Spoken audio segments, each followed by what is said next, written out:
మంచి కోసం వాళ్ళకు అండగా నిలబడినందుకు వాడికి దేవుడిచ్చిన బహుమతి ఇదా? ఆ బాంబుతో పాటు ఏట కొడవల్నిచ్చి మనుషులు కూడా పంపుంటే నా యాల్దే.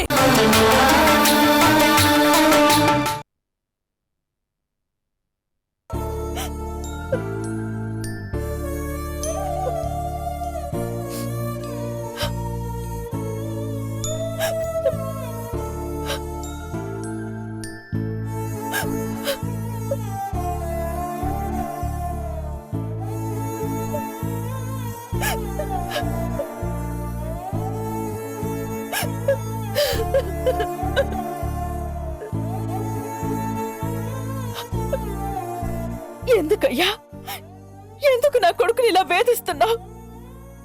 నలుగురు మంచి కోరుకోవడమే వాడు చేసిన తప్ప. వద్దు అని ఒక్క మాట గట్టిగా చెప్పుంటే నా కొడుకు నా ఇంటి గడప దాటేవాడే కాదు.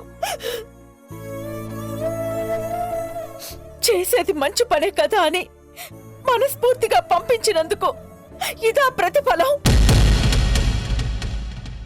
మంచికి దేవుడి సహాయం ఉంటుంది అంటారే, నువ్వు చేసే సహాయం ఇదా? ఎవరి ప్రాణాల్లో పోతాయని వెళ్ళి నా కొడుకు ప్రాణాల మీదకి తెచ్చుకునేలా చేసావు కదయ్యా.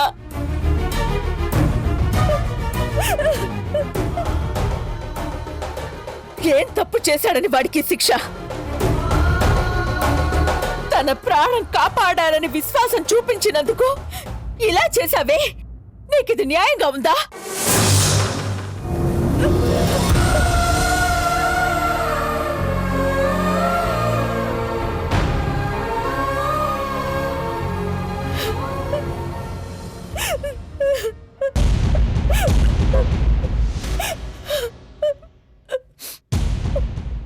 ఊరుకుండతయ్యా. చూడమ్మా, సంబంధం లేని బంధాలను అంటగట్టి ఏ చావు నుంచి కాపాడారని వాళ్ల కోసం తనది కాని బ్రతుకు బ్రతికాడో, మళ్ళీ అదే చావు ముంగిట్లో కార్తీక్ ని నిలబెట్టాడు ఈ దేవుడు. వాడికి ఏదన్నా అయ్యుంటే మనమేమవ్వాలి? తెలిసి కార్తీక్ ఏ తప్పు చేయలేదత్తయ్యా. అందరూ బావుండాలనుకునే కార్తీక్కి ఆ దేవుడు కూడా అన్యాయం చెయ్యడు. అలా రక్తపు గాయాలతో ఒంటి మీద స్పృహ లేకుండా పడేశాడే, ఇంతకన్నా ఇంకేం చేయాలి? అంత ప్రమాదం జరిగాక గాయాలతోనైనా మన కళ్ళ ముందుంచాడు. అంతవరకు మనం అదృష్టవంతులమే కదా అత్తయ్య. కార్తీక్ ఏమీ కాదు, తన మంచితనమే తనని కాపాడుతుంది.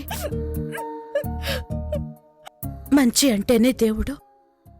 మంచిని కాపాడుకోవటం అంటే తనని తాను కాపాడుకోవడమే. కాపాడుకుంటాడు.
నీకేం పనే ఇక్కడ?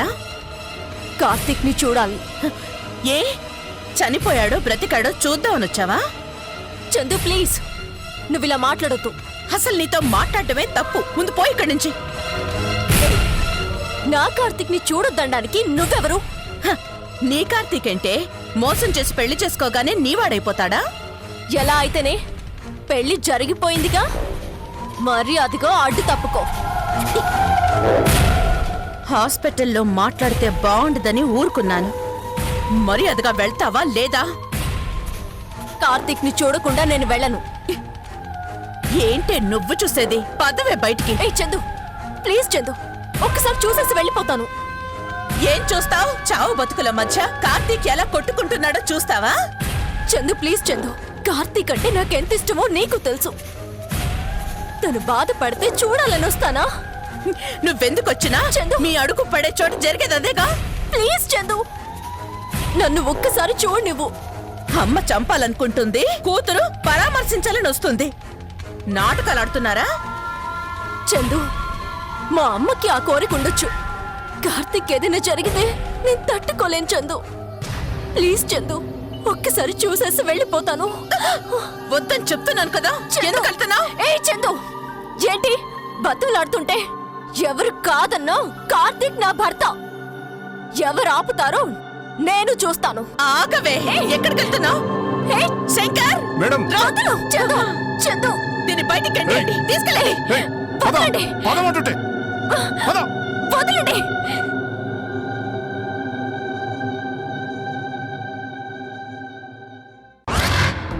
ఎక్స్క్యూజ్ మీ, ఎస్, ఐసీయూలో ఎవరన్నా పోయిన దాఖలాలు ఉన్నాయా? ఏంటి?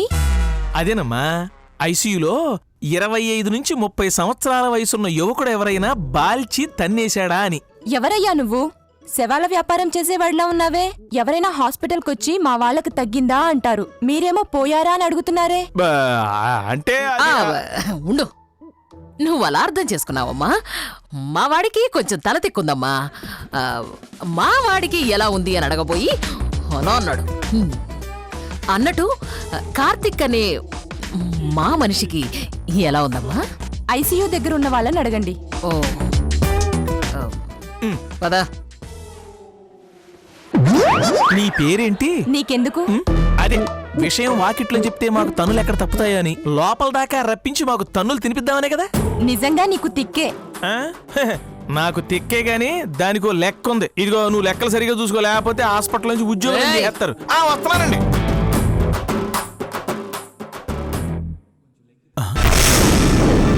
ఏమండి, ఓసారి ఇటు చూడండి.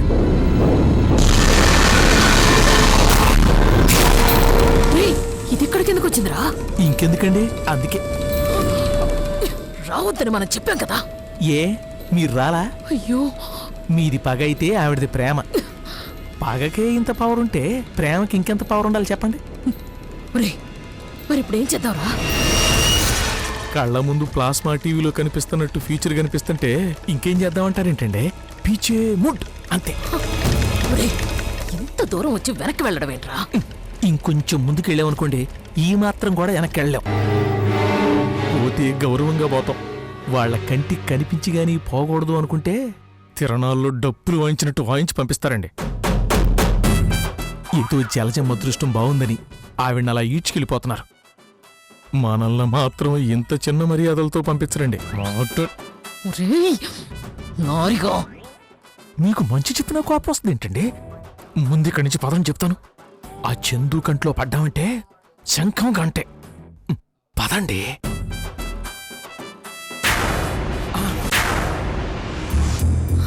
వామ్ము, మనం వచ్చే ముందు మనకెవరు ఎదురొచ్చారండి? నేనేగా. ఆ ఎఫెక్ట్ కనిపిస్తానే ఉందండి. ముందు చందు, వెనక మీ కొడుకు. వాళ్ళిద్దరిలో ఎవరు చూసినా శంఖం గంటేనండి. ఏమండి, ఈరోజు మనకు మూడిందండి. ఇదేం కర్మండి బాబు, కన్న కొడుకు కూడా కనికరించట్లేడు. ముందిక్కడి నుంచి పదరా, వాడి కంట్లో పడి చేస్తాం.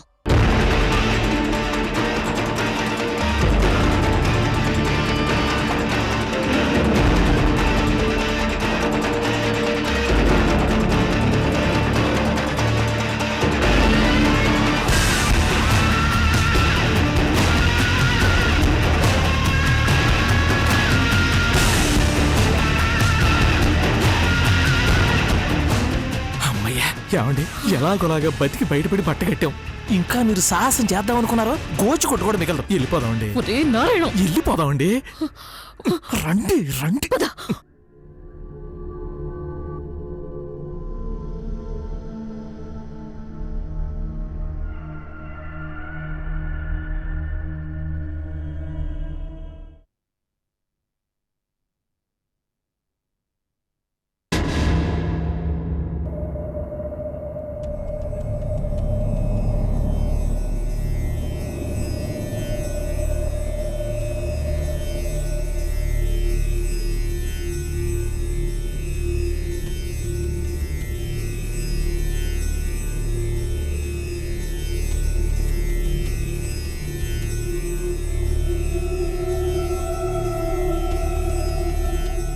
రై, ఏం ఆలోచిస్తున్నావురా? నాకెందుకో కార్తిక్ గాడు చావడనిపిస్తోంది.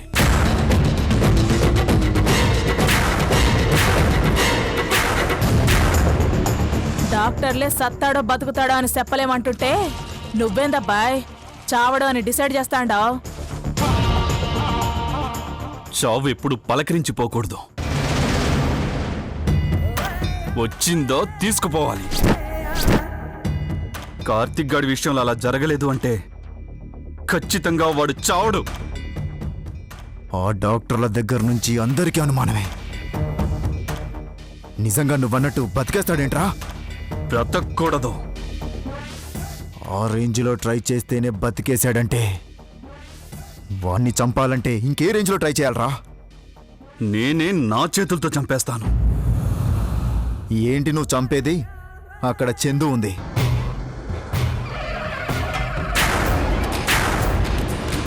కార్తీక్ని చంపాలని ట్రై చేసింది మనమేనని తనకి తెలుసు. కనిపించామనుకో కైమా కింద కొట్టేస్తుంది. అందుకే మీ హెల్ప్ అడుగుతున్నాను. అక్కడ ఎవరున్నారు అనేది నాకు సమస్య కాదు. వాడు బ్రతకూడదు. ఆస్తి రాసినోళ్ళు పోయారు, రాయించుకున్నోడు మిగిలాడు. వాడుంటే నాకు ఎప్పటికీ అడ్డు తగులుతూనే ఉంటాడు. అందుకే వాణ్ణి లేపేయాలి. ఓరే ఓరే ఓరే ఓరే, పొయ్యి మీద సెయ్యి పెట్టు, ఎచ్చగా ఉంటాది. పొయ్యిలో పెట్టినావనుకో కాలిపోతాది. ఇప్పుడు ఆ చందు కంట్లో పడినావంటే కోరి చావుకు ఎదురు నడవడమే. అర్థమైనదా? తనని అక్కడి నుంచి ఏదో విధంగా కొంచెంసేపు బయటికి పంపించండి చాలు. కార్తిక్ గాడి సంగతి నేను చూసుకుంటాను.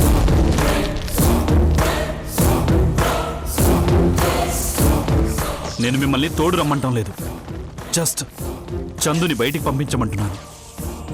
ఆ హెల్ప్ మీరు చేస్తే కార్తిక్ గాడి చావు నేను కన్ఫర్మ్ చేస్తాను.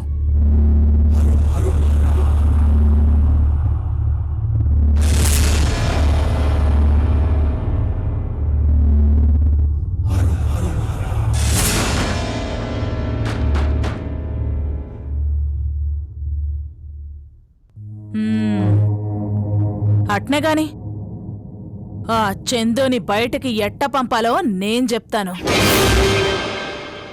సచ్చాడన్న చల్లటి కబురు నువ్వైనా చెప్తావా? చెప్తా. అయితే ఇను.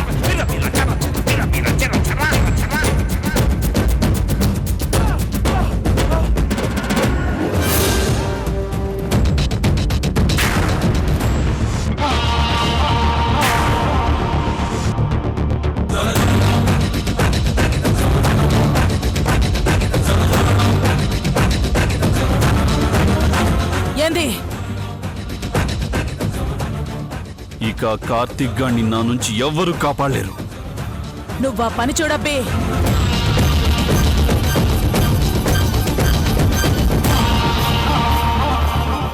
ఓకేరా, ఈసారి మాత్రం వాడు మిస్ అవ్వకూడదు. సమస్యే లేదు. ఉండు, మన వాళ్ళని అరేంజ్ చేస్తాను.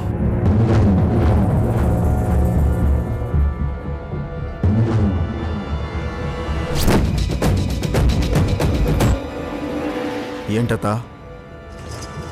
ఐడియా ఇచ్చినాం, అంతవరకే ఉండు.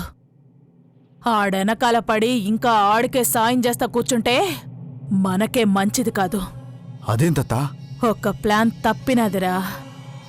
ఈసారి ఏదైనా తేడా వచ్చినదంటే ఎవ్వరం మిగలం. అందుకే ఆణ్ణి ముందుంచి మన ఎనకుండాలా. గురి తగిలిందా మనం ముందుంటాం. తప్పినాదా ఆడుండడు. ఎనకాల మనం ఉన్నామని ఎవ్వరికీ తెలియదు. అర్థమైనాదా?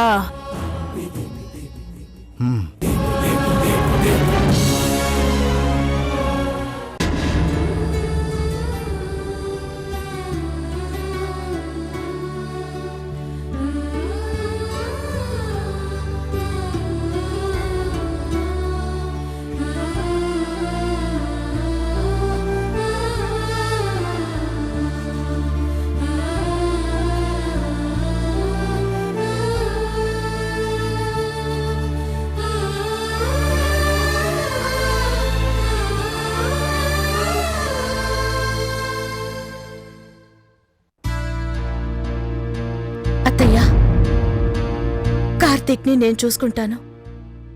మీరింటికెళ్ళండి. వాణ్ణి అలా వదిలేసి నేను వెళ్ళలేనమ్మా. కార్తీక్ కళ్ళు తెరిచి చూశాకే నేనింటికి వెళతాను. మీరు నిద్రపోకుండా రాత్రులలా మేలుకునుంటే మీ ఆరోగ్యం పాడవుతుందత్తయ్యా. మీరింటికెళ్ళి రెస్ట్ తీసుకోండి. కన్న కొడుకు అలా నిస్సహాయంగా హాస్పిటల్ బెడ్ మీద పడుంటే వదిలేసి వెళ్ళమంటావా? వాడు కళ్ళు తెరిచి అమ్మ అనేంత వరకు నేనెక్కడా ఉండలేను. కార్తీక్ స్పృహలోకి రాగానే నేను మీకు కబురు చేస్తానత్తయ్యా. కార్తీక్ నలా చూస్తూ మీరింకా బాధపడ్డం తప్ప ప్రయోజనం ఏముంది చెప్పండి? కార్తీక్ ని చూసుకోవడానికి నేనున్నాను కదా. అంకుల్, అత్తయ్య అలాగే అంటారు. అత్తయ్య తీసుకుని మీరు వెళ్ళండి. ఇక్కడ నేనుంటాను. అలాగేనమ్మా. అంకుల్, కొంచెం జాగ్రత్తగా ఉండండి. అత్తయ్యని ఒంటరిగా వదిలేస్తే ఆ రోజు ఏం జరిగిందో గుర్తుందిగా. ఏదైనా ఇబ్బంది అనిపిస్తే నాకు కాల్ చేయండి. అత్తయ్య, మీరు బయలుదేరండి. అది కాదమ్మా. నా మాట వినండి అత్తయ్య, బయలుదేరండి. రాహుల్, తీసుకెళ్ళు. పదండమ్మా. పదండి ఆంటీ. వెళ్ళండి.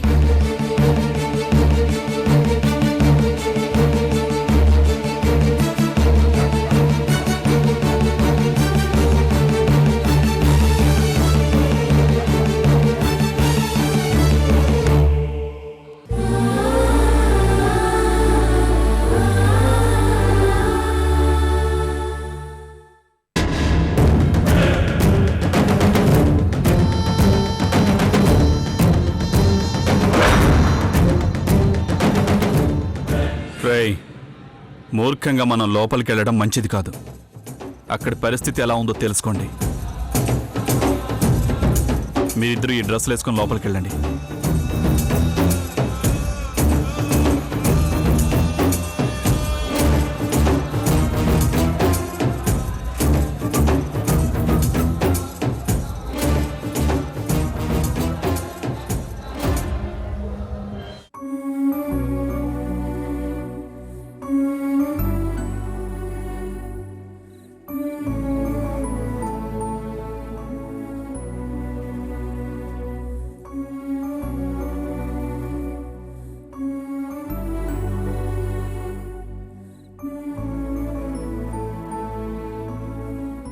ఏం చేయించందు, సంబంధం లేని బంధాల్ని కలుపుకున్నాను. వదిలేసి రావాలని నాకే ఎన్నోసార్లు అనిపించినా రాలేని పరిస్థితి.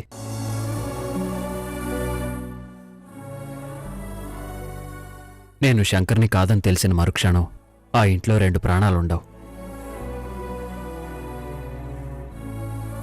ఆ ఊరిని, ఆ మనుషుల్ని వదిలి వచ్చేది ఎలా?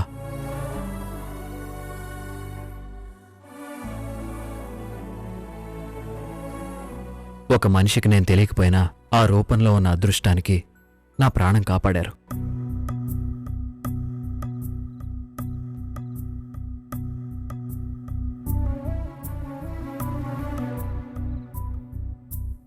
నన్నెంత ఉన్నతమైన స్థానంలో నిలబెట్టారు.